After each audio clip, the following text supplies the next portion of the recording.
현실을 극복하는 영성이라는 제목으로 말씀 증거하도록 하겠습니다.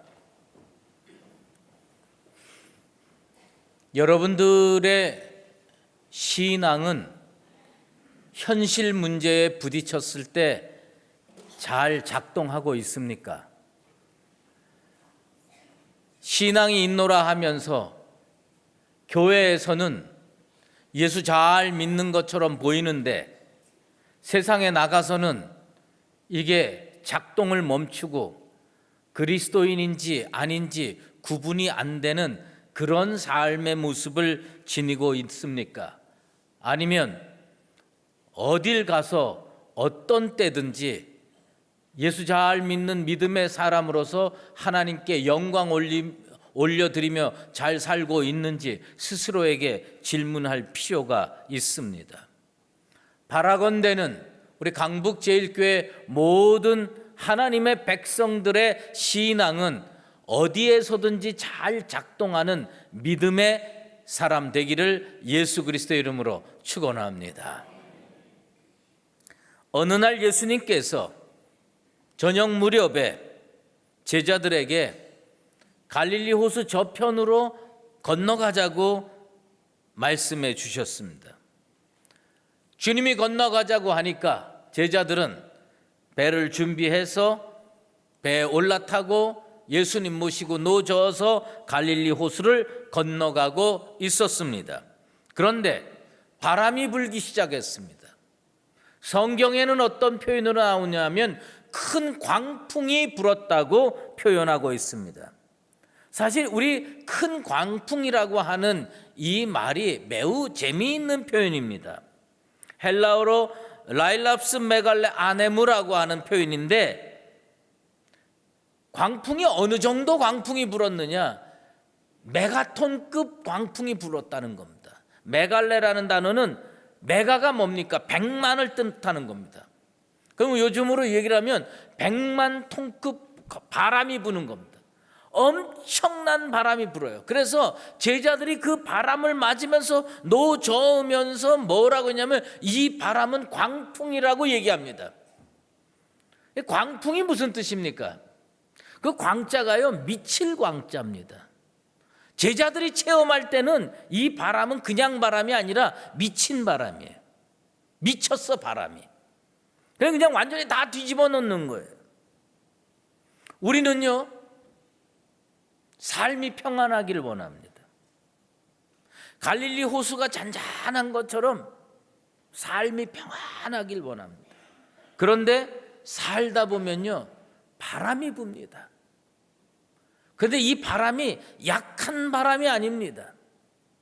큰 바람이 부는 겁니다. 메가톤급 바람이 붑니다.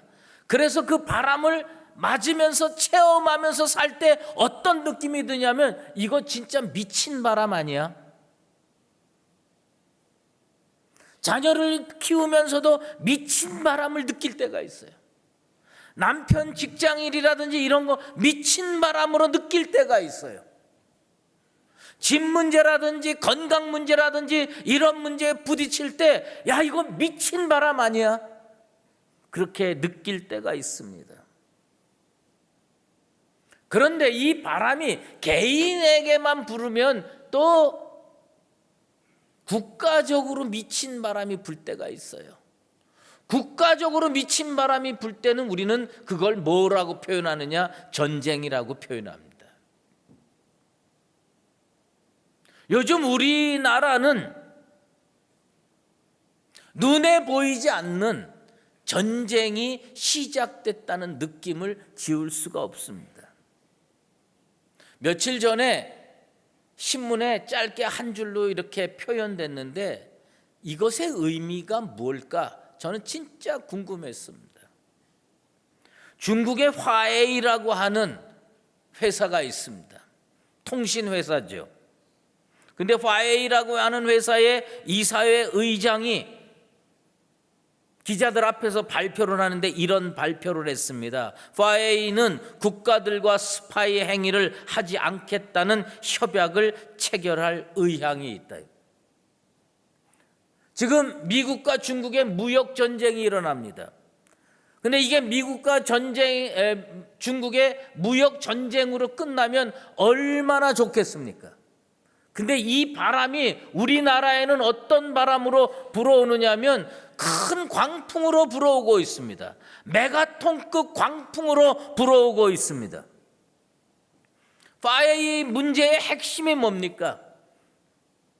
백도어 프로그램이라고 하는 것을 깔아놓은 겁니다. 핸드폰을 보거나 아니면 CCTV를 보면 우리는 그냥 그게 그걸로 끝나는 건데, 이게 저녁에 12시 넘어서 1시 되면 어디로 송출된다는 겁니다. 정보가. 우리가 가지고 있던 모든 정보가 상하이 어디로 송출된다는 겁니다. 그게 백도어 프로그램입니다. 이게 스파이 짓이 아니고 뭐냐? 이게 미국이 제시하는 이야기입니다. 그래서 어떤 신문사에서 요즘에 미국과 중국 그리고 그 주변 국가들에게 일어나는 전쟁을 새로운 형태의 냉전이라고 표현하고 있습니다. 전쟁입니다.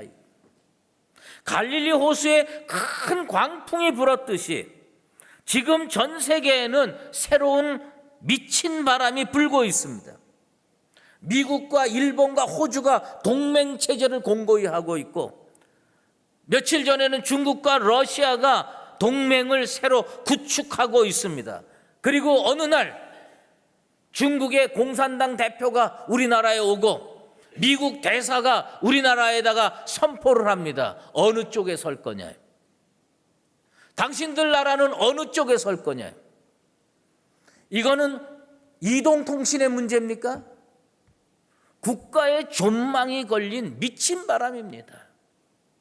메가톤급 큰 바람입니다.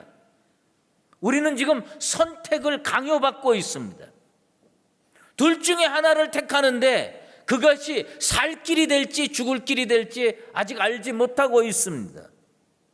그런데 이 사회 현상을 바라보면서 옛날 성경의 장면이 생각이 납니다. 지금부터 4100년 전 가나안 땅에 위치했던 조그마한 도시 국가들 사이에 전쟁이 일어났습니다. 북쪽의 4개국과 남쪽의 5개국이 전쟁을 합니다.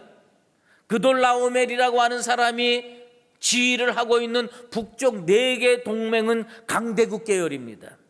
소돔을 중심으로 해서 남쪽의 5개국이 힘을 합해서 거기에 대항을 하고 있습니다. 그런데 문제는 뭐냐? 그런 와중에서 롯은 소돔에 붙었다가 포로로 사로잡혀 가게 되는 겁니다. 여러분, 전쟁은 멀리 있는 게 아닙니다. 전쟁은 현실이라는 겁니다. 정신 차리고 살지 않으면 우리는 총칼로 싸우는 전쟁뿐만 아니라 다른 전쟁에 휘말려 가지고 포로로 사로잡혀 갈 수도 있고 삶이 무너질 수도 있다고 하는 것입니다. 신앙과 현실은 분리될 수가 없습니다. 나는 예수 열심히 믿으면 돼. 맞는 말이죠. 그런데 열심히 믿으면서 하루 세끼 밥 먹고 살아야 됩니다. 예수 열심히 믿으면서 직장 나가서 돈 벌어 와야 됩니다. 열심히 믿으면서 자녀들 학교 보내야 됩니다. 현실과 분리된 신앙이란 존재하지 않습니다. 오늘 우리의 과제는 뭐냐? 예수 잘 믿으면서 믿음으로 현실 속에서 승리할 수 있느냐 없느냐, 그것이 문제인 겁니다. 그리스도인이 나라와 민족을 위해서 왜 기도해야 합니까? 내가 사는 나라가 평온해져야 우리의 믿음 생활도 평온하게 지속할 수가 있습니다. 나라가 전쟁에 사로잡히면 우리는 원하든 원치 않든 그 전쟁에 휘말리게 되어 있다고 하는 겁니다. 롯이 어디 살았느냐? 소돔에 살았습니다. 그가 소돔에 갈 때에 이 나라에 전쟁이 있을 거야 생각하고 간 게 아닙니다. 잘 살아보려고 소돔으로 갔어요. 잘 살아보려고 소돔으로 갔는데 소돔에 전쟁이 일어났습니다. 오늘 우리 본문 바로 전에 1절부터 12절 그 짧은 말씀 속에 전쟁에 관련된 용어가 엄청나게 자주 많이 나타납니다. 싸우다, 배반하다, 동맹하다, 치다, 진을 치다, 접전하다, 교전하다, 이런 표현들이 12절 속에 그렇게 많이 나올 수가 없어요. 우리는 성경을 읽으면서 이게 신앙과 무슨 상관이 있느냐? 성경은요, 신앙과 관련이 있다고 표현하고 있습니다. 특별히 치다라고 하는 표현이 나옵니다. 히브리어로 낙하라고 하는데 성경에 500번 정도 나옵니다. 이 낙하라고 하는 표현, 치다라고 하는 표현이 뭐냐? 서로 죽이기 위해서 맹렬하게 공격하는 겁니다. 성경, 신구약 성경 500회 나옵니다. 무슨 얘기입니까? 성경은 우리에게 뭘 가르치냐면 전쟁은 일상이다. 전쟁은 멀리 있는 게 아니라 당신들 가까이 있다. 부모 자식 간에 질병 문제로 고통을 당하고 아이들 성장 문제로 고통을 당하는 거, 그것도 전쟁일 수 있다는 겁니다. 북방 4개국 원정군에 대비해서 남방 5개국 동맹군들이 진을 치고 최선의 준비를 다 했습니다. 고대 전쟁에서 지면요, 그냥 포로로 사로잡혀 가고요, 몰살당하거나 노예로 팔리게 되는 경우가 왕왕 있습니다. 그냥 진을 친 게 아닙니다. 목숨 걸고 위기감에 사로잡혀서 철저히 준비하고 진을 쳤습니다. 그런데 남방 5개국은요, 힘 한 번 못 쓰고 와르르 무너져 내립니다. 싸움 한 번 제대로 해보지 못하고 무력하게 패퇴하고 맙니다. 그런데 성경에 왜 그것을 실어놨느냐? 문제는 롯이었습니다. 롯이 어떤 사람입니까? 에덴 동산처럼 보였던 소돔이 전쟁에 휘말릴 줄 상상도 못하고 그곳에 가서 살았습니다. 어느 시대를 막론하고 전쟁에 휘말린 사람들은 삶이 송두리째 뒤바뀌는 대사건을 체험하게 될 것입니다. 롯은 포로로 사로잡혀갔고 재물도 약탈당했고 그릇된 선택으로 말미암아 일시적으로는 잘 되는 것처럼 보였지만 결과는 참혹했습니다. 어리석은 부자의 이야기가 생각이 납니다. 어떤 어리석은 부자가요, 농사를 잘 졌습니다. 그래가지고 소출이 많아졌습니다. 곡식을 쌓아둘 곳이 없을 정도로 많이 소출을 얻어냈습니다. 그런데 뭐가 모자랐습니까? 곡간이 모자랐어요. 창고가 모자랐어요. 물류가 제대로 움직이질 않아요. 그래서 창고를 졌습니다. 그리고 창고에다가 가득가득 물건들을 채우고 곡물들을 채웠습니다. 그리고 스스로에게 이렇게 얘기합니다. 내 영혼아, 여러 해 쓸 물건을 많이 쌓아두었으니 평안히 쉬고 먹고 마시고 즐거워하자. 하나님이 그 사람에게 그날 저녁에 이렇게 말씀했습니다. 어리석은 자여, 오늘 밤 내 영혼을 도로 찾으더니 그러면 내 준비한 것이 누구의 것이 되겠느냐. 그 사람은 그거 한 번도 써보지 못하고 그날 하나님 앞에 불림받았습니다. 그게 전쟁입니다. 우리의 사는 게 다 전쟁이라는 뜻입니다. 소돔에 사는 롯은 가나안 남북 전쟁을 통해서 어리석은 부자와 다를 바 없는 정말 어리석은 결론에 도달해 버렸습니다. 그런데 이 사람이 한 가지 잘한 게 있어요. 포로로 끌려가면서 어떤 사람, 야, 너 도망가라. 도망가서 저 헤브론에 사는 우리 삼촌 아브라함 찾아가라. 그 도망한 자가 헤브론에 사는 아브라함을 찾아왔습니다. 그리고 롯이 사로잡혀 갔다는 소식을 전합니다.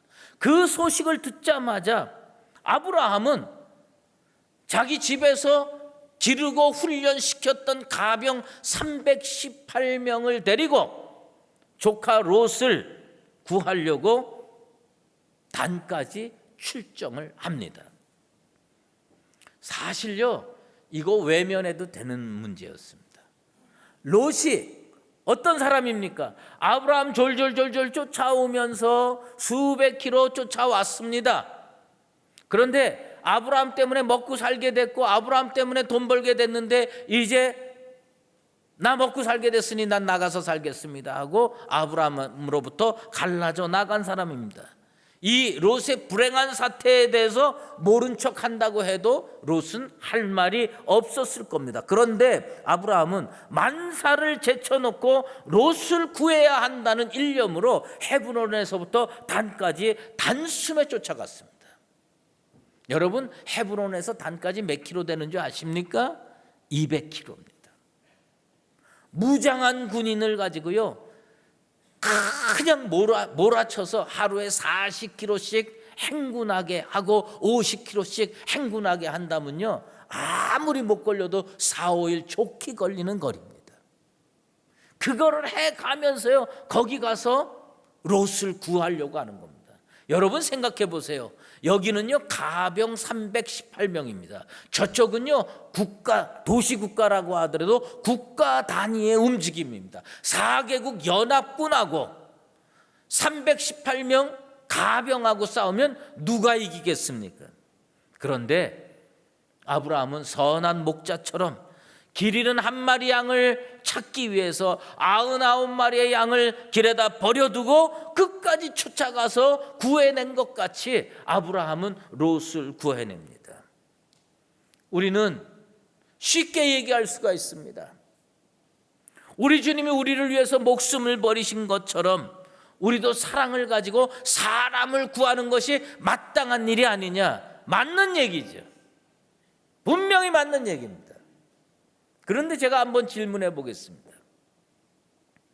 이거 전쟁하는 겁니다. 목숨 거는 겁니다. 여기에서 지면 재산 다 날아가고 롯으로 끝나는 것이 아니라 아브라함과 아브라함의 모든 식솔들도 다 끝나버리는 전쟁입니다. 여러분들 남편 문제, 여러분들 아내 문제라면 전쟁에 뛰어들 만하지요. 아니, 여러분들 자녀 문제라면 지금 나이가 들었더라도 물불을 가리지 않고 전쟁에 뛰어들 겁니다. 근데 한번 물어보십시다. 여러분의 자녀가 아니고 조카야. 조카가 끌려갔는데 거기 내 재산 다 드리고 그 조카를 구하기 위해서 목숨 걸고 미래 걸고 온 지방 걸고 전쟁에 뛰어들 수 있겠습니까? 전 못합니다. 저는 자녀라면 그럴 수 있지만 조카라면 못할 것 같아요. 근데 아브라함은 조카 롯을 위해서 자기 인생을 건 전쟁을 하는 겁니다. 이에 타산적인 생각을 버리고 롯을 살리는 것이 최우선의 사명이라고 생각하고 전쟁에 뛰어들었습니다. 세상적인 관점으로 보면 무모하고 어리석은 행위라고 손가락질할 수 있어도 그에게는 진정한 사랑이 있었습니다. 그래서 그 전쟁에 뛰어들었던 것입니다. 아무튼 롯을 구하기 위해서 아브라함이 전쟁에 뛰어들었습니다. 그런데 성경을 묵상하다 보면 아브라함이 아무 생각도 없이 무모하게 뛰어들었던 것이 아님을 알게 됩니다. 아브라함은 현실을 도외시하는 신앙인이 아니었습니다. 현실을 직시하고 그 현실을 극복할 수 있는 방법론을 찾아냈던 지혜로운 신앙인이었습니다. 아브라함이 했던 것이 성경에 나옵니다. 첫째로 한 일이 있어요. 그것은 뭐냐면 그는 하나님을 믿는 사람이었지만 세상 사람과 동맹을 맺습니다.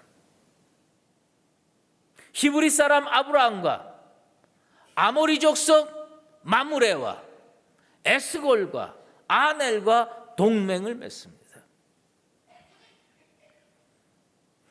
히브리 사람이라는 표현이 성경에 나타나기 시작합니다. 이 말은 무슨 말이냐? 이 아브라함이요 헤브론에 가서 사합니다. 헤브론에서 사는데 사람들이요 아브라함을 뭐라고 부르냐면 저 사람은 히브리 사람이야.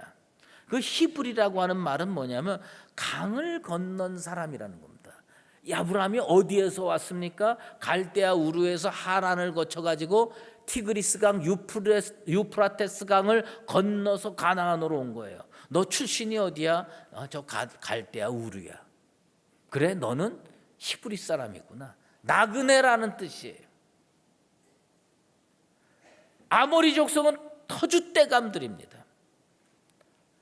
아브라함은 신앙을 가지고 살면서 세상 사람들과 동맹을 맺어서 삶의 위기를 이겨내려고 하는 지혜로운 판단을 했습니다. 그리스도인이 이 세상을 어떻게 살아갑니까? 나그네 정신 가지고 사는 겁니다. 그런데 우리는 우리끼리만 잘 먹고 잘 사는 개토적인 생각은 버려야 됩니다. 세상 사람과 결혼도 할 수 있고요, 계약도 할 수 있고요, 그리고 교제도 할 수가 있는 겁니다. 아브라함은 동맹을 맺었습니다. 그리고 자기 신앙의 정체성을 지켜가면서 믿음 생활을 했습니다. 아브라함이 우리에게 가르쳐주는 것이 있습니다. 세상 속에서 신앙인이 어떻게 살아야 되느냐, 신앙의 정체성을 지키면서 세상과 동맹하면서 같이 살아가는 것을 우리에게 가르쳐주고 있습니다. 또한 아브라함은 이와 같은 전쟁 상황에 대비하기 위해서 가병을 318명 기르고 훈련시켰다고 성경은 기록하고 있습니다. 여러분, 오늘 저녁에 집에 가셨는데 지방에 사는 여러분 친척 중에 한 명이 전화를 합니다. 따르릉 전화를 해요. 전화 받았어요. 우리 애가 갑자기 서울에 직장이 생겨서 가는데 한 3년만 맡아줘. 그러면 여러분 그 전화 받고 할렐루야, 좋은 식소를 보내주셔서 감사합니다 그러겠습니까? 여러분 우리가요 식솔 한 명만 와도 감당하기 어려운 세상에서 살고 있어요. 그런데 아브라함은요 318명의 식솔을 데리고 삽니다. 그러면 부인도 있고요 자녀도 있어요. 그러니까 아브라함이 먹여 살린 사람이 1000명은 넘는 것 같아요. 어마어마한 하나님의 은혜와 축복을 받고 사는 것입니다. 그런데 그 사람을요 훈련시킵니다. 훈련시켜가지고 이런 전쟁이 일어나면 그냥 주저앉는 것이 아니라 나가서 싸워서 승리하게 만들었다는 겁니다. 욥기 15장 24절에 싸움을 준비한 왕처럼 글을 쳐서 이기리라. 오늘날 그리스도인이 세상에서 질질질질 밀려가지고 교회로 정말 피난 오고 도망 오는 것이 아니라 세상에서도 믿음으로 승리하고 삶 속에서도 승리하는 진정한 의미의 그리스도인이 되기를 주의 이름으로 축원합니다. 아브라함은 그 전쟁을 어떻게 치렀는 줄 아십니까? 4개국 연합군과 318명이 싸우면 누가 이기겠습니까? 분명히 정식 군사 훈련 받은 동맹군들이 이길 겁니다. 북쪽 동맹군들이 이길 겁니다. 그런데 잠언 24장 6절에 이런 말씀이 있습니다. 너는 전략으로 싸우라. 승리는 지략이 많음에 있느니라. 전쟁은 놀이가 아닙니다. 목숨이 걸린 문제입니다. 아브라함이 318명의 적은 숫자 가지고 4개국 연합군을 이기기 위해서 어떤 작전을 썼느냐 하면 야간 기습 작전으로 물리쳤습니다. 그는 싸움에 능한 사람이었습니다. 전략적 사고를 하는 사람이었습니다. 싸움 못하는 사람은 어떤 태도를 보이는 줄 아십니까? 제가 많은 그리스도인들을 알고 체험하고 대화하고 그분들이 가지고 있는 성정들을 잘 겪어봤습니다. 그런데 대부분 그리스도인들이요 싸울 줄을 몰라. 싸움에 직면하면 어떤 태도를 보이느냐? 감정만 앞섭니다. 목소리만 드높습니다. 울분이 넘쳐납니다. 그런데 전쟁이 일어나면요 한 번도 제대로 싸워보지 못하고 전쟁을 그르치는 경우가 무척 많습니다. 아브라함은 그런 아마추어 싸움꾼이 아니었습니다. 프로 싸움꾼이었습니다. 상황을 정확하게 파악하고 전략적으로 접근해서 적은 숫자를 가지고 많은 사람을 이겨내는 법을 정확하게 알고 있었습니다. 여러분, 하나님의 이름이 여러 가지입니다. 여호와 하나님, 여호와 니시의 하나님, 여호와 이레의 하나님, 여호와 라파의 하나님. 그런데 하나님의 이름 중에 이런 것이 있습니다. 엘로힘 체바우트, 여호와 체바우트. 무슨 뜻입니까? 전쟁에 능하신 하나님입니다. 하나님은 왜 전쟁에 능하십니까? 하나님은 온 세상을 통치하시기 위해서 전쟁에 능하신 분입니다. 하나님을 믿는 우리는 어떤 사람이 되어야 됩니까? 하나님은 전쟁에 능하신데 우리는 전쟁에 무능한 사람으로 살아야 됩니까? 다윗이요, 영광의 왕이 누구시냐? 강하고 능하신 여호와시요 전쟁에 능하신 여호와시니라 고백했습니다. 우리도요, 마땅히 전쟁에 능할 수 있도록 자기를 훈련시키고 마음을 강하고 담대하게 하고 전략적으로 싸워서 우리 앞에 놓인 전쟁을 승리로 이끌 줄 아는 전쟁에 능하신 하나님을 믿는 전쟁에 능한 하나님의 백성들 되기를 주의 이름으로 축원합니다. 오늘 말씀 중에 제일 제 마음에 다가오는 말씀이 있습니다. 그 16절의 마지막 부분의 말씀인데 줄이면 딱 이겁니다. 여기 이런 문구 저런 문구 있지만 딱 줄여서 한 문장으로 만들면 모든 것을 다 찾아왔더라. 아브라함이 동맹을 맺고 아브라함이 훈련시킨 318명을 동원해서 단까지 쫓아가고 아브라함이 야간 기습 작전을 해가지고 성공을 합니다. 승리를 합니다. 그리고 잃어버렸던 걸 다 찾아옵니다. 롯도 찾아옵니다. 또 롯의 가족들도 찾아옵니다. 그리고 재물도 찾아옵니다. 성경은 뭐냐면 모든 것을 다 찾아왔다고 기록하고 있습니다. 그 부분에 영어 성경이 He recovered all, 모든 걸 다 회복했습니다. 오늘 우리 교회는 롯을 빼앗기고 재물을 빼앗긴 그런 형편에 놓여 있습니다. 우리는 다시 아브라함처럼 생각하고 아브라함처럼 행동하고 아브라함처럼 승리해야 합니다. 우리 교회가 잃어버렸던 것을 이 아브라함처럼 앞으로 믿음의 전쟁을 다 이겨내서 다 찾아왔더라라는 말씀이 그대로 이루어지는 교회와 성도 되기를 원합니다. 나중 영광이 처음 영광을 뛰어넘는 복된 역사가 일어나게 되기를 바랍니다. 다 찾아왔을 때 멜기세덱이 아브라함에게 나와서 이런 말씀을 선포했습니다. 너희 대적을 내 손에 붙이신 지극히 높으신 하나님을 찬송할지로다. 겉으로 보면 저 아브라함이 다 했어요. 아브라함이 전략도 짰고요. 아브라함이 군대도 동원했고요. 아브라함이 동맹도 맺었습니다. 그런데 그 모든 것을 멜기세덱의 눈에는 어떻게 보였느냐? 하나님께서 그 모든 것들을 내 손에 붙이셨다. 살아계신 하나님이 우리에게 이런 역사를 일으켜 주시게 될 줄로 믿습니다. 그래서 다 회복했는데 앞으로 3년이 걸릴지 5년이 걸릴지 10년이 걸릴지 모르지만 우리는 이걸 다 회복하는 교회가 되어야 합니다. 다 회복했는데 어떻게 됐느냐? 우리 하나님께서 그 모든 것들을 우리 손에 붙이시는 역사가 일어나게 되기를 바랍니다. 다윗이요, 내가 주를 의뢰하고 적군을 향해 달리며 내 하나님을 의지하고 담을 뛰어넘나이다. 우리 장애물을 뛰어넘고 담을 뛰어넘어서 승리로 나아가는 교회, 승리로 나아가는 성도 되기를 바랍니다. 그리하여서 정말 이 현실적인 문제에 앞에서 주저앉는 것이 아니라 현실적인 문제를 극복하고 승리로 나아가는 온전한 영성, 믿음의 영성을 갖는 나와 여러분 다 되시기를 예수 그리스도의 이름으로 축원합니다. 기도하겠습니다. 하나님 아버지, 감사합니다.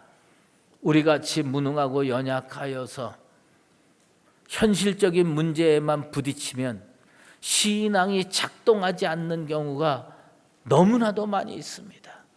이런 어리석은 모습을 내려놓게 도와주시옵소서. 오늘 아브라함이 현실적인 문제, 현실적인 전쟁을 어떻게 처리했는가를 살펴보면서 하나님께서 우리에게도 아브라함에게 주셨던 지혜와 용기와 능력을 동일하게 우리에게도 허락하여 주시옵소서. 그래야 해서 아브라함이 다 회복시키고 다 찾아왔던 것처럼 우리 교회도 다 회복하고 다 찾아올 수 있는 능력의 교회와 성도 되게 도와주시옵소서. 예수 그리스도의 이름으로 기도드리옵나이다.